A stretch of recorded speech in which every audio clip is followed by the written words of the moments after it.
ಓಂ ನಾರಾಯಣಂ ಗುಣೈಃ ಸರ್ವೈರುದೀರ್ಣಂ ದೋಷವರ್ಜಿತಂ ಜ್ಞೇಯಂ ಗಮ್ಯಂ ಗುರುಂ ಚಾಪಿ ನತ್ವಾ ಸೂತ್ರಾರ್ಥ ಉಚ್ಯತೆ. ಓಂ ಓಂ ಅಥಾತೋ ಬ್ರಹ್ಮ ಜಿಜ್ಞಾಸ. ಯಾವುದು ಎಲ್ಲ ಎರಡು ಇಂಪಾರ್ಟೆಂಟೇ. ಹೇಳಿದರು ಪ್ರಾಯಣ ಪ್ರಾಣ ಹೋಗೋರಿಗೂ ಅಲ್ಲ, ಪ್ರಾಣ ಹೋಗೋ ಕಾಲದಲ್ಲೂ ಕೂಡ ಅಂತ ಅರ್ಥ. ಉಳಿದವರೆಲ್ಲ ಸಾಯೋವರೆಗೂ ಅಂತ ಅರ್ಥ ಹೇಳ್ಬಿಡ್ತಾರಲ್ಲ. ಪ್ರಾಣ ಹೋಗೋ ಕಾಲದಲ್ಲೂ ಕೂಡ ಏನಾಗಿರಬೇಕು, ಸ್ಮರಣೆ ಇರಬೇಕು. ಆ ಪ್ರಾಯಣ ತತ್ರಾಪಿ ಹಿತುಷ್ಟಂ. ಅದಕ್ಕೆ ಆ ಪ್ರಾಯಣ up to death, till death, even at that time. ತತ್ರಾಪಿ ಈವನ್ ಅಟ್ ದಟ್ ಟೈಮ್ ಕೂಡ ಏನು ಮಾಡಬೇಕು, ಸ್ಮರಣೆ ಮಾಡ್ತಾನೇ ಇರಬೇಕು. ಯಾವನ್ ಮೋಕ್ಷ ತಾವದು ಉಪಾಸನಾದಿ ಕಾರ್ಯಂ. ಅದೆಲ್ಲ ಆಗಿತ್ತು ನಿನ್ನೆ. ಮುಂದೆ ಓಂ ತದಧಿಗಮಿ ಉತ್ತರ ಪೂರ್ವಾರ್ಧಯೋ ಅಶ್ಲೇಷ ವಿನಾಶವು ತದ್ವ್ಯಪದೇಶಾತ್. ಓಂ ತದಧಿಗಮೆ. ಇದೆಲ್ಲ ತಿಳ್ಕೊಂಡು ಅಪ್ರೋಚ್ ಜ್ಞಾನ ಏನಪ್ಪ ದೊಡ್ಡ ಪ್ರಯೋಜನ. ಅಧಿಗಮ ಅಂದರೆ ಜ್ಞಾನ. ತದಧಿಗಮೆ ಬಿಂಬರೂಪವನ್ನು ತಿಳಿದು ಅಪ್ರೋಚ್ ಜ್ಞಾನ ಸಂಪಾದನೆ ಮಾಡಿದ್ರೆ ಏನಪ್ಪ ಆಗುತ್ತೆ ಅಂದರೆ ಉತ್ತರ ಪೂರ್ವಾಘಯೋ ಅಶ್ಲೇಷ ವಿನಾಶವು. ಉತ್ತರ ಪೂರ್ವಾಘಯೋ ಅಶ್ಲೇಷ ವಿನಾಶವು ಗೊತ್ತಾಯ್ತಾ. ತದ್ವ್ಯಪದೇಶಾತ್. ಅಘ ಅಂದರೆ ಪಾಪ. ಉತ್ತರ ಪೂರ್ವಾಘ ಹಿಂದಿನ ಪಾಪ, ಮುಂದಿನ ಪಾಪ. ಉತ್ತರ ಅಂದ್ರೇನು, ಮುಂದಿಂದು. ಪೂರ್ವ ಅಂದರೆ ಹಿಂದಿಂದು. ಯಾವ ಹಿಂದಿಂದು?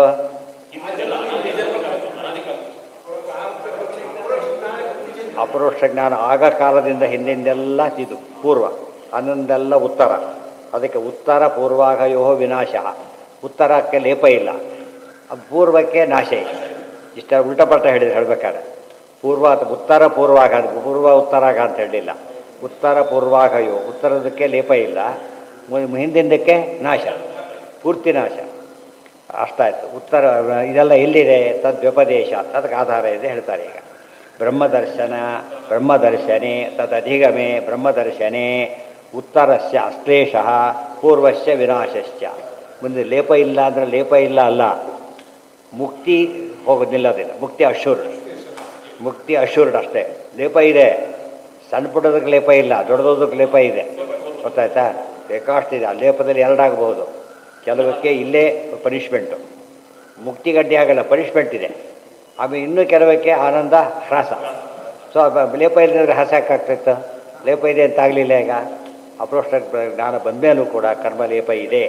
ಆದರೆ ಲೇಪ ಇಲ್ಲ ಅಂದರೆ ಆ ಮುಖ್ಯ ಅರ್ಥ ಮುಕ್ತಿಗೆ ಅಡ್ಡಿ ಆಗೋದಿಲ್ಲ. ಅದು ಅದು ಇಂಪಾರ್ಟೆಂಟ್ ಪಾಯಿಂಟ್. ಕನ್ಫರ್ಮ್ ಅಂತ ಆದಮೇಲೆ ಹುಚ್ಚೋಪಟ್ಟು ಇರ್ಬೋದು ಅಂತ ಅರ್ಥ ಅಲ್ಲ, ಅದು ಸರಿಯಾಗೇ ಇರಬೇಕು. ಅದು ಸುಲಭ ಅಲ್ಲ, ತೆಗಿಲಕ್ಕೆ ಸುಲಭ ಅಲ್ಲ. ಇದರಲ್ಲಾದರೆ ಒಂದು ನೋಡಿ ಮುಗಿಸಿ ಹಾಕ್ಬಿಡ್ಬೋದು. ಇನ್ಸ್ಯಾಟಿಸ್ಫ್ಯಾಕ್ಟ್ರಿ ತೆಗೆದಾಕ್ಬಿಡು, ಅಲ್ಲಿ ತೆಗಿಲಕ್ಕೆ ಬರಲ್ಲ. ಅಲ್ಲ ಸ್ಯಾಟಿಸ್ಫ್ಯಾಕ್ಟ್ರಿ ಅಂತ ಆದಮೇಲೆ ಅದು ಪೂರ್ವಾಗ ಇದಾಗಿರೋದು. ಅದಕ್ಕೇನು ಮಾಡಬೇಕೀಗ? ದೊಡ್ಡ ಪ್ರೋಸೆಸ್ ಇದೆ ಅದಕ್ಕೆ. ಕೆಲವು ಗೌರ್ಮೆಂಟಲ್ಲಿ ಹಿಂದೆ ತೆಗಿತಾನೇ ಇರಲಿಲ್ಲ, ಈಗ ತೆಗಿತಾರೆ. ಈಗ ಹಿಂದೆ ತೆಗಿತಾನೇ ಇರಲಿಲ್ಲ. ಅದಕ್ಕೆ ಸೇಫ್. ಗೌರ್ಮೆಂಟ್ ಸಿಕ್ಕಿಬಿಟ್ರೆ ಬೇಕಾದ ಮಾಡ್ಕೊಂಡಿರ್ಬೋದು. ಹಿಂದೆ 4 ವರ್ಷ ಆಬ್ಸೆಂಟು. ಏನು ಮಾಡ್ತಾರೆ? ನೋಟಿಸ್ ಕೊಟ್ಟು ಕೊಟ್ಟು ಕೊಟ್ಟು ಕೊನೆ ಬಂದರೆ ಸೇರಿಸೋದು. ಈಗ ಹಾಗೆ ಮಾಡಿಲ್ಲ, ಈಗ ಕಡಿಮೆ ಮಾಡಿದ್ದಾರೆ. ವರ್ಷ 6 ತಿಂಗಳು ಮಾಡಿ ಕಟ್ ಮಾಡಿದ್ದಾರೆ. ಅಲ್ಲಿಗೂ ಅವರು ತೆಗಿಬೋದು ಅಂತ. ತೆಗಿಯಾಗಿಲ್ಲ, ಅವರು ಕಾಯ್ತಾ ಕೂತಿರ್ಬೇಕು. ಅವರು ಅದಿಷ್ಟು ಲೀವ್ ಬೇಡ, ಸಂಬಳ ಬೇಡ, ಕೆಲಸಕ್ಕೆ ಹೋಗೋದಿಲ್ಲ. ಆ ಥರ ಸೇಫ್ಟಿ ಇತ್ತು.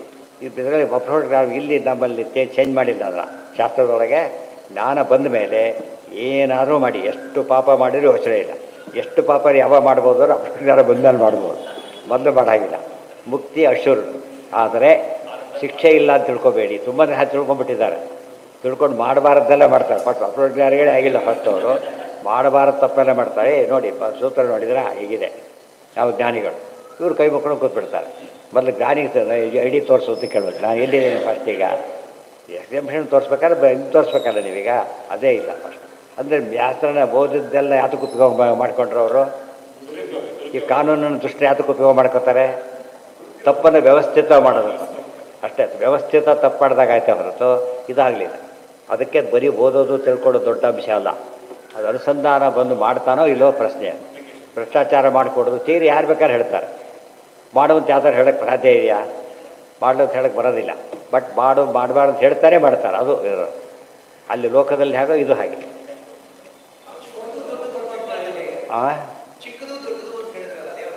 ಉದಾಹರಣೆಗೆ ಲೇಟಾಗಿ ಬರೋದು ಅಪರಾಧ, ಕಾಪಿ ಮಾಡೋದು ಎರಡು ಅಪರಾಧ. ಯಾವ ಚಿಕ್ಕದು ಯಾವ ದೊಡ್ಡದು? ಲೇಟಾಗಿ ಬರೋದು ಯಾವುದು? ಪುಟ್ಟ ಪಾಪ ಅದು. ಅದಕ್ಕೆ ಹೇಳಿದ್ದು.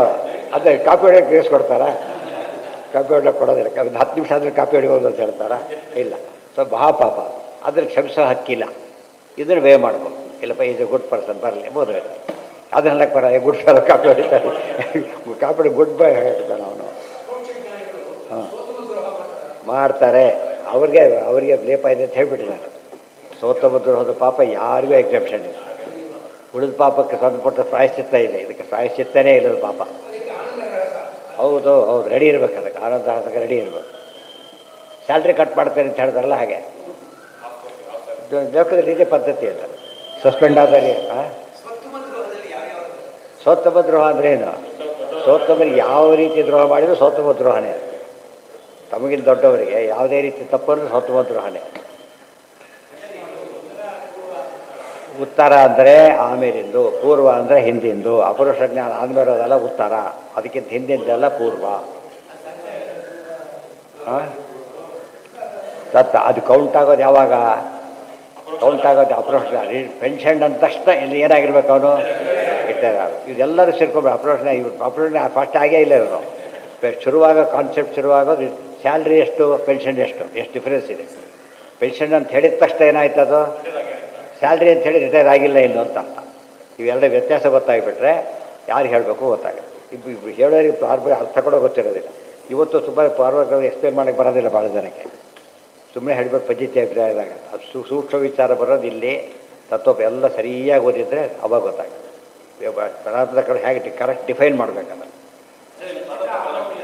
ಹಾಂ ಹಾಂ ಹೌದು, ಮುಂದೆ ಹೇಳ್ತಾರೆ. ಹೊರಟಿರೋದೇ ಅದಕ್ಕೆ. ಇದೆಲ್ಲ ಒಟ್ಟಿಗೆ ಎಲ್ಲ ಹೇಳ್ಬಿಟ್ರೆ ಇಷ್ಟು ಹೇಳಿದರೆ ಕಷ್ಟ ತಿಳಿಯೋದು, ಒಟ್ಟಿಗೆ ಸೇರಿಸ್ಬಿಟ್ರೆ ಕಷ್ಟ ಆಗುತ್ತೆ. ಇತರಸ್ಯ ಮುಂದೆ ಹೇಳ್ತಾರೆ. ತದ್ಯಥಾ ದೃಷ್ಟಾಂತ ಕೊಡ್ತಾರೆ. ಬ್ರಹ್ಮದರ್ಶನೆ ತದ್ಯಥಾ ಪುಷ್ಕರ ಪಲಾಶೆ ಆಪೋನ ಶ್ಲಿಷ್ಯಂತೆ. ಹೇಗಪ್ಪ ಲೇಪ ಇಲ್ಲ ಅಂದರೆ ತಾವರೆ ಎಲೆ ಇದೆ, ಅದಕ್ಕೆ ನೀರಿನೊಳಗಿಟ್ಟು ಏನಾಗಲ್ಲ ಅದು ಅಂಟೋದಿಲ್ಲ ಅವ್ರಿಗೆ, ಗೊತ್ತಾಯ್ತಾ? ಅದೇ ರೀತಿ ಅಲ್ಲೇ ಬೆಳೆದಿರುತ್ತೆ, ಜೊತೆಗೇ ಇರುತ್ತೆ, ಲೇಪ ಇಲ್ಲ. ಅಂದರೆ ಆ ರೀತಿ ಲೇಪ ಇರೋದಿಲ್ಲ ಅಂತ ಹೇಳಿದರೆ ಲೇಪ ಗಟ್ಟಿ ಆಗೋದಿಲ್ವ? ಗಟ್ಟಾಗುತ್ತೆ, ಬಟ್ ಏನಿಲ್ಲ ಅದಕ್ಕೆ ಈಗ ಲೇಪ ಇಲ್ಲ. ಬಟ್ಟೆ ಗಿಟ್ಟಾಗ ಅದು ಹಿಂಡಬೇಕಾಗಿಲ್ಲ. ಹೀಗಾದರೆ ಬಿದ್ದೋಗ್ಬಿಡುತ್ತೆ. ಅಷ್ಟು ಲೇಪ ಇದೆ. ಎಷ್ಟು ಲೇಪ ಇಲ್ಲ ಅಂತ ಹೇಳಲಿಲ್ಲ, ಅದಕ್ಕೆ ಆ ದೃಷ್ಟಾಂತ ಕೊಟ್ಟರು. ಎಷ್ಟು ಇಲ್ಲ ಅಂತ ಹೇಳಿ ಏನು ಮಾಡಬೇಕು? ಆ ದೃಷ್ಟಾಂತ ಆಗ್ತಿರಲಿಲ್ಲ. ಸ್ವಲ್ಪ ಇದೆಯಲ್ಲ, ಸ್ವಲ್ಪ ಇದೆ. ಆಗ ಆಪೂರ್ಣ ಶಿಷ್ಯಂತೆ ಏವಮೇವಂ ವಿಧಿ ಅಂದರೆ ಜ್ಞಾನಿಯ ವಿಷಯದಲ್ಲಿ ಪಾಪಂ ಕರ್ಮ ನ ಲಿಪ್ಯತೆ, ಪಾಪಕರ್ಮ ನ ಶ್ಲಿಷ್ಯತೆ. ಅಂಟೋದಿಲ್ಲ ಅಂತ ಹೇಳಿದರು, ಮುಟ್ಟೋದಿಲ್ಲ ಅಂತ ಹೇಳಲಿಲ್ಲ. ಅಂಟೋದಿಲ್ಲ ಅಂದ್ರೇನು? ಕುತ್ಕೊಂಡ್ಬಿಡು. ಇವತ್ತು ನೀರು ಮುಟ್ತಾನೆ, ಏನಾಗೋದಿಲ್ಲ. ಸೀಮೆಎಣ್ಣೆ ಮುಟ್ತಾನೆ, ಎಷ್ಟೊತ್ತು ಬೇಕು ಹೋಗ್ಬೇಕಾರದು? ಅದು ಊಟಕ್ಕಿಂತ ಮುಚ್ಚಿಬಿಟ್ಟು ಕೊಜ್ಜಿತ್ತದ್ದು ಬಿಡ್ತಾರೆ, ಹೋಗೋದೇ ಇಲ್ಲ. ಅಷ್ಟೇ ಅಲ್ಲ, ಇನ್ನೂ ಶಿಫ್ಟ್ ಮಾಡ್ತಾ ಹೋಗುತ್ತೆ ಆಮೇಲೆ ಅದು. ಆ ಥರ ಆ ಲೇಪ ಸಂಸಾರಾವಸ್ಥೆಯಲ್ಲಿ ಸೀಮೆಎಣ್ಣೆ ಇದ್ದಾಗ, ಇದು ನೀರಿನ ಲೇಪ ಇದ್ದಾಗ. ನೀರಿನ ಲೇಪ ಎಷ್ಟರ ಮಟ್ಟಿಗೆ? ಅದು ಆ್ಯಕ್ಚುಲಿ ಕ್ಲೀನ್ ಮಾಡೋ ರೀತಿ ಎಷ್ಟೊತ್ತು ಉಪಯೋಗನೇ ಆಗುತ್ತೆ ಅದೇ ಪ್ರಾರಂಭದಿಂದ. ಕೆಸರಾಗಿದ್ದರೆ ಸ್ವಲ್ಪ ಅಂಟ್ಕೊಳ್ಳುತ್ತೆ ಅಷ್ಟೆ, ಅದು ವಾಷಬಲ್, ಅದು ಕೊನೆಗೂ ವಾಷಬಲ್ಲೆ. ತದ್ಯಥಾ ಏಕಿಶೇಷಿಕಾತೂಲಮಗ್ನೌ ಪ್ರೋತಂ ಪ್ರದೂಯೇತ ಏವಂ ದೇಹ ಏವ ಅಸ್ಯ ಸರ್ವೇ ಪಾಪ್ಮಾನಃ ಪ್ರದೂಯಂತೆ ಇತಿ. ಪಾಪಗಳು ಹೇಗೆ ಸುಡುತ್ತೆ ಅಂತ ಕೇಳಿದರೆ, ಅಗ್ನಿಯೊಳಗೆ ಇದು ಹಾಕಿದರೆ, ಹತ್ತಿ ಹಾಕಿದರೆ ಹೇಗೋ ಹಾಕಿ ಹತ್ತಿ ಹೇಗೆ ಸುಡುತ್ತೆ? ದೃಷ್ಟಾಂತ ಕೊಡಬೇಕಾಗಿತ್ತು. ಏನು ದೃಷ್ಟಾಂತ ಕೊಡಬೇಕು ಅಂದರೆ, ಪಾಪಗಳೆಲ್ಲ ಸುಟ್ಟೋಗುತ್ತೆ ಅಂತ ಹೇಳ್ತೀರಿ, ಬಂದಿದ್ದು ಈಗ ಜ್ಞಾನ ಬಂತು. ಇಷ್ಟಕ್ಕೆ ಹೇಗೆ ಸುಡುತ್ತೆ ಅಂದರೆ, ದೊಡ್ಡ ಹತ್ತಿಯ ರಾಶಿ, ಅದಕ್ಕೆ ಕಿಡಿ ತರಿದ್ರೆ ಸಾಕು, ಢಗ್ಗದ್ದು ಶುರು ಮಾಡಿಬಿಡೋದು. ಆತ ಒಳ್ಳೆ ದೃಷ್ಟಾಂತ ಇದೆ. ಅದು ನೋಡಿದಾಗೆಲ್ಲ ಸಂಚಿತೆ ಸುಡುತ್ತೆ ಅಂತ ತಿಳ್ಕೊಬೇಕು. ಜ್ಞಾನ ಬಂದರೆ ಎಲ್ಲೋದ್ರೂ ಹೇಳೋದಿಲ್ಲ, ಇದು ಎಷ್ಟು ದೊಡ್ಡ ಬಿದ್ದಿರುತ್ತೆ ಅಂತ ಗೊತ್ತಿರುತ್ತೆ, ಗಾಬರಿ ಆಗಿಬಿಡುತ್ತೆ. ಇದೇ ಮಾತು ಎಲ್ಲಿ ಬಂದಿದೆ? ಅಲ್ಲ, ಜ್ಞಾನಾಗ್ನಿ ಸರ್ವಕರ್ಮಾಣಿ ಭಸ್ಮಸಾತ್ ಕುರುತೆ ತಥ. ಭಗವದ್ಗೀತಾ ಅದಕ್ಕೆ ಒಂದಕ್ಕೊಂದು ಪೂರ್ತಿ ಸಪ್ಲೈ ಆಗ್ತಾ ಹೋಗುತ್ತೆ. ಪೂರಕಗಳು ಪಾಪ್ಮಾನಃ ಪದುಷ್ಯಂತೆ, ಅವರು ಪ್ರದೂಯಂತೆ ಇತಿ ತದ್ವ್ಯಪದೇಶ ಫಸ್ಟ್ ಹೇಳಿಬಿಟ್ಟಿದ್ದಾರೆ. ಇತರಶ್ಯಾಪಿ ಏವಂ ಅಸಂಶ್ಲೇಷ ಪಾತೆ ತು ಓಂ ಪುಣ್ಯಶ್ಯಾಪಿ ಏವಂ ಅಸಂಶ್ಲೇಷ ಪಾತೆ ತುಶಬ್ದೋ ಅನುತ್ಥಾನವಾಚಿ ಯಥಾಶ್ಲೇಷೋ ವಿನಾಶಶ್ಚ ಮುಕ್ತಶ್ಚ ಸುವಿಕರ್ಮಣಃ ಏವಂ ಸುಕರ್ಮಣಶ್ಚಾಪಿ ಪತತಸ್ತಮಸಿ ಧ್ರುವಂ ಇತಿ ಚ ಆಗ್ನೇಯೇ. ಅಲ್ಲೊಂದು ವಿಶೇಷ ಅಂಶ ಇದೆ. ಮತ್ತೆ ಈಗ ಭಾರಿ ಸೂಕ್ಷ್ಮ ವಿಚಾರ ಇದೆ. ಎರಡು ಮಿಕ್ಸ್ ಮಾಡಿಬಿಡ್ತಾರೆ, ಬಿಡಿಸ್ಕೊಂಡು ಓದಬೇಕು. ಆ ಥರ ಬಿಡಿಸಿ ಹೇಳ್ತಾರೆ. ಒಬ್ಬ ಪಾಪಿಗಳಿರ್ತಾರೆ. ಈಗ ಅವನ ಸಾಧನೆ ಮುಗೀತು, ಅವನಿಗೆ ಅಪರೋಕ್ಷ ಜ್ಞಾನ ಪ್ರಶ್ನೆ ಅಲ್ಲ, ಪಾಪ ಪರ್ಫೆಕ್ಟ್ ಮಿಥ್ಯಾ ಜ್ಞಾನ. ಬಂದೋಗ್ಬಿಟ್ಟಿದೆ ಅವನಿಗೆ. ಅವನಿಗೂ ಕೂಡ ಮಿಥ್ಯಾಜ್ಞಾನ ಸಿದ್ಧವಾದ ಮೇಲೆ ಏನಾಗುತ್ತೆ ಗೊತ್ತಾ, ಅನಾದಿ ಕಾಲದ ಎಲ್ಲ ಪುಣ್ಯನೂ ಸುಟ್ಟೋಗುತ್ತೆ. ಇವ್ರು ಏನು ಸುಟ್ಟೋಯ್ತು, ಇಲ್ಲೂ ಸಂಚಿತ ಸರ್ವನಾಶ, ಸಂಚಿತ ಎಲ್ಲ ಸುಟ್ಟೋಗೋದಿಲ್ಲ, ಪಾಪ ಮಾತ್ರ ಸುಡೋದು. ಪುಣ್ಯ ಸುಟ್ಟೋದ್ರೆ ಮಾಡಿದ್ದೇನು ಉಪಯೋಗ, ಪಾಪ ಮಾತ್ರ ಸುಡ್ತಾರೆ. ಇವತ್ತು ಪರೀಕ್ಷೆ ಎಲ್ಲ ಮುಗಿದ ಮೇಲೆ ಆನ್ಸರ್ ಶೀಟ್ ಸುಡ್ತಾರೆ, ಮಾರ್ಕ್ ಶೀಟ್ ಸುಟ್ಟುಬಿಟ್ರೆ ಏನಾಗುತ್ತೆ ರೀ, ಗೊತ್ತೋಗ್ಬಿಡುತ್ತೆ. ಸುಡೋದು ಗ್ಯಾರಂಟಿ. ಯಾವುದನ್ನ ಆನ್ಸರ್ ಶೀಟ್ ಸುಡಬೇಕು, ಅದು ಯೂಸ್ಲೆಸ್ ಅದೀಗ. ಅದು ಇದು ಭಾರಿ ಯೂಸ್ಫುಲ್ ಇರೋದು ಇದು. ಸೊ ಪುಣ್ಯನಾಶ ಆಗೋದಿಲ್ಲ. ಔಷಧಿಗೆ ಏನಾಗುತ್ತೆ, ಎಲ್ಲ ಪುಣ್ಯನಾಶ ಆಗುತ್ತೆ, ಸಂಚಿತ ಪುಣ್ಯ ಗೊತ್ತಾಯ್ತು. ಆ ಪುಣ್ಯನ ನಾಶ ಆಗಿಬಿಟ್ಟು ಉಳಿಯೋದು ಯಾವುದು, ಬರೀ ಪಾಪ ಉಳಿಯೋದು, ಬರೀ ಪಾಪ. ಅದಕ್ಕೆ ಹಿತರಸ್ಯ ಅಂದರೆ ಯೋಗ್ಯೇತರಸ್ಯ ಅಯೋಗ್ಯಸ್ಯ ಅಂತ ಅರ್ಥ. ಅಯೋಗ್ಯನಿಗೆ ಇವರಿಗೆ ಅಪರೋಕ್ಷ ಪುಣ್ಯದ ಲೇಪ ಇಲ್ಲ ಅಂದರೆ ಮೋಕ್ಷಕ್ಕೆ ಅಡ್ಡಿ ಆಗೋದಿಲ್ಲ. ಅವನಿಗೆ ಆಮೇಲೆ ಎಷ್ಟು ಪುಣ್ಯ ಮಾಡಿದ್ರೂ ಉಪಯೋಗ ಇಲ್ಲ. ಅವನಿಗೆ ಪುಣ್ಯದ ಲೇಪ ಇಲ್ಲ, ಪಾಪದ ಲೇಪ ಇಲ್ಲ. ಈ ದುರ್ಯೋಧನಲ್ಲಿ ಪುಣ್ಯ ಲೇಪ ಆಯಿತು ಅಂದರೆ ಆಗಲಿಲ್ಲ. ಯಾಕೆ, ಅವ್ರು ಯಾವರಲ್ಲ ನಿಶ್ಚಿತ ತಮ್ಮ ಯೋಗ್ಯರು. ಪುಂಡರಿಕಾದಿ ಏನೇನೋ ಮಾಡ್ತಾವ್ರು, ಏನು ಉಪಯೋಗ ಇಲ್ಲ. ಯಾತಕ್ಕೆ, ಇವನಿಗೆ ಹೇಗೆ ಪಾಪ ಅಂಟೋದಿಲ್ಲ, ಪುಣ್ಯ ಅಂಟೋದಿಲ್ಲ. ಇದೆಲ್ಲ ಮಿಕ್ಸ್ ಮಾಡಿಬಿಡ್ತಾರೆ, ಅದರಿಂದ ಬಿಡಿಸ್ಕೋಬೇಕಲ್ಲ. ಆ ಪ್ರಶ್ನೆಯಲ್ಲಿ ಹಾಗೆ ಉಳ್ಕೊಂಡ್ಬಿಡ್ತಿತ್ತು. ಹಾಗಲ್ಲ, ಅವರಿಗೆ ಸರ್ವ ಪುಣ್ಯನಾಶ, ಇವರು ಸರ್ವ ಪಾಪನಾಶ. ಆದ್ದರಿಂದ ಅವರಿಗೆ ಆಮೇಲೆ ತಮಸ್ಸಿಗೆ ಎಷ್ಟೇ ಪುಣ್ಯ ಮಾಡಿದರೂ ಯೂಸ್ಲೆಸ್ಸು, ತಮಸ್ಸು ತಪ್ಪೋದಿಲ್ಲ.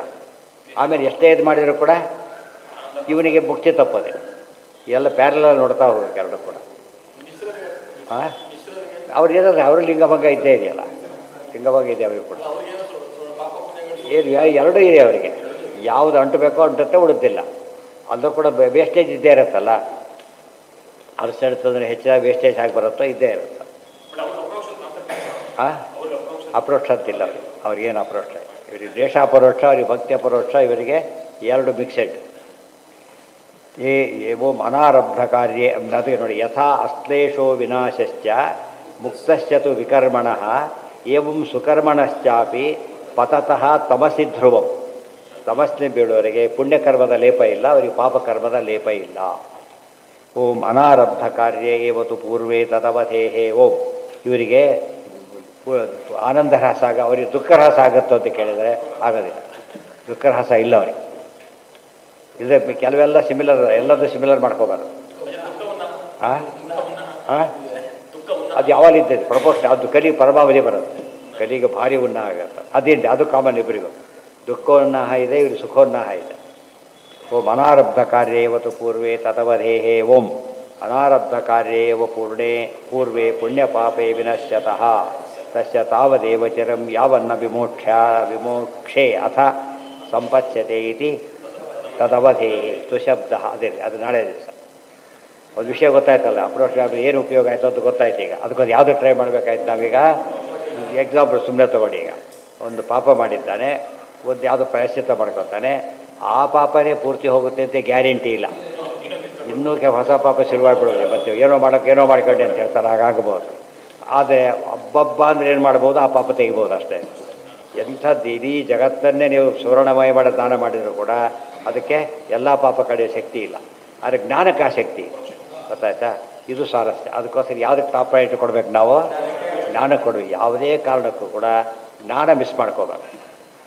ಗೊತ್ತಾಯ್ತಾ, ಉಳಿದನ್ನು ಮಿಸ್ ಮಾಡಿಕೊಂಡ್ರೆ ಅದು ಕಾಂಪನ್ಸೇಟ್ ಮಾಡ್ಬೋದು. ಕಾಂಪನ್ಸೇಟ್ ಮಾಡೋಕ್ಕೆ ಬರೋದಿಲ್ಲ. ಆದ್ದರಿಂದ ಕ್ಲಾಸಿಗೆ ಚಕ್ಕರ್ ಹೊಡೆದ ಅದೇ ಪ್ರಶ್ನೆ ಅವತ್ತಿಂದ ಪರೀಕ್ಷೆಯಲ್ಲಿ ಬಂತು, ಕತೆ ಮುಗೀತವೆ.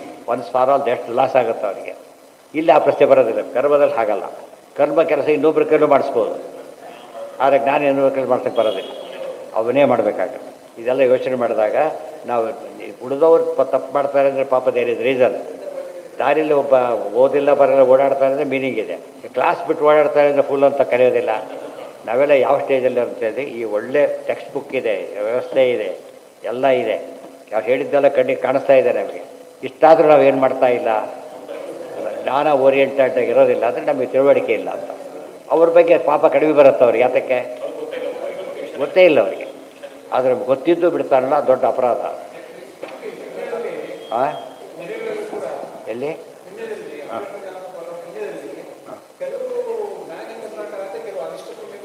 ಅದು ಬರುತ್ತೆ. ಅದೇ ಹೇಳ್ತಾರೆ, ನಾಳೆ ಬರುತ್ತೆ ಅದಲ್ಲ.